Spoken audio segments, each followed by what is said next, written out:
రాష్ట్రంలో గొడ్డలి పార్టీ ఆటలు సాగనివ్వమని మంత్రి అచ్చెన్నాయుడు అన్నారు. శ్రీకాకుళం జిల్లా నందిగా మండలం రాంపురంలో ఎన్టీఆర్ భరోసా పింఛన్లను ఆయన పంపిణీ చేశారు. అనంతరం పలు గ్రామాల్లో 3,36,00,000 విలువైన అభివృద్ధి పనులకు ప్రారంభోత్సవాలు చేశారు. గొల్లూరు వద్ద వంశధార ఎడమ ప్రధాన కాలువపై నూతన వంతెనను ప్రారంభించారు.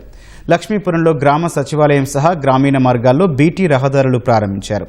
రాష్ట్రంలో 2 ఏళ్లుగా జరుగుతున్న అభివృద్ధి సంక్షేమాన్ని చూసి ఓర్వలేక గొడ్డలి పార్టీ అసత్యాలు ప్రచారం చేస్తోందని నిప్పులు చెరిగారు. అసలు గొడ్డల పార్టీ ఒక రాజకీయ పార్టీయే కాదు, ఆయన రాజకీయాలకు అనర్హుడు. రాజకీయాలంటే ఏంటి? ఎప్పుడు విధ్వంసం చేయడమేనా? ఈ రాష్ట్రాన్ని నాశనం చేయడమేనా? అధికారంలో ఉన్నప్పుడు చేశాం, ప్రతిపక్షంలో ఉన్నప్పుడు అదే పని పెట్టుకున్నాం. మళ్ళీ వచ్చి మళ్ళీ పాదయాత్ర చేస్తాడు. ముద్దులెట్టడా?